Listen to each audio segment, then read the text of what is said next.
Bienvenue à la séquence sur les blessures de l'enfance. Alors on a tous des blessures dans notre enfance, mais on ne s'en rend pas toujours compte quand on est enfant, parce qu'on habite dans cette famille, qu'on manque de recul et que c'est difficile pour un enfant d'exprimer ses ressentis. On a bien sûr eu des manques, des frustrations, des insatisfactions, mais on se sentait coupable de les exprimer, d'autant que nos besoins extérieurs étaient assouvis. Qui n'a jamais entendu cette phrase « Oh, comment est-ce que tu oses te plaindre? Comment est-ce que tu oses être triste? T'as vu la chance que t'as? T'es gâté, tu sais ?» Alors, il ne faut pas s'en vouloir de l'avoir dit ou entendu, parce que c'est très courant, mais c'est sûr que ce genre de phrase scelle en nous la culpabilité d'oser exprimer ses ressentis. L'enfant, en grandissant, va remarquer qu'il n'a pas reçu l'amour pur dont il espérait. Il va essayer de réparer ça, dans des schémas répétitifs avec ses parents, où il va inconsciemment activer les mêmes blessures. Aussi dans ses relations sentimentales. Inconsciemment, il a vécu une relation d'autorité avec ses parents, eh bien, il va choisir un partenaire, une partenaire autoritaire. Toujours dans le but de revivre ces thématiques et de pouvoir les réparer. Il y a vraiment une volonté d'essayer de maîtriser une situation qu'on a subie dans notre enfance et pour laquelle on n'avait pas le dernier mot. Et ici, par notre attitude, on veut vraiment essayer de guérir ça. Il y a une confusion qui s'installe entre les besoins qu'on a, les manques qu'on a eus dans notre enfance, et de voir aussi la différence que nos manques d'enfance ne correspondent pas avec nos besoins, nos désirs de maintenant.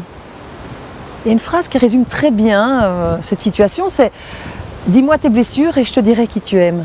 Face à nos manques, ça ne sert à rien d'accuser l'extérieur ou de partir en guerre contre nos proches pour les solutionner.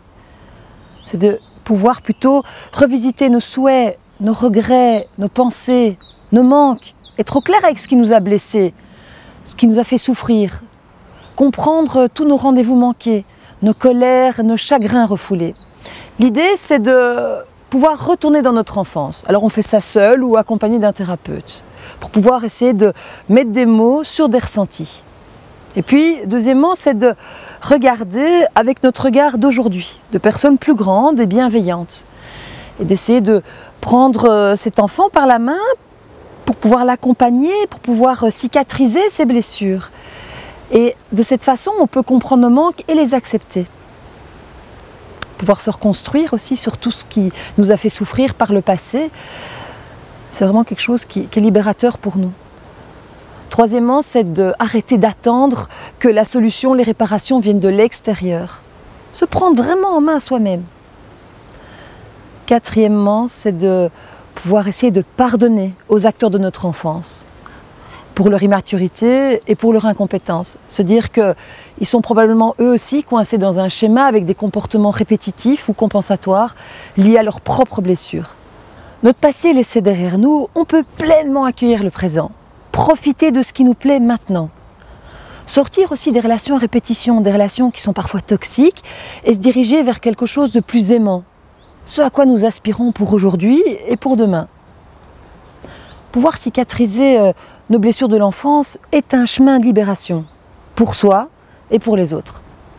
Voilà, merci pour votre attention, de partager cette séquence, et je vous dis à bientôt.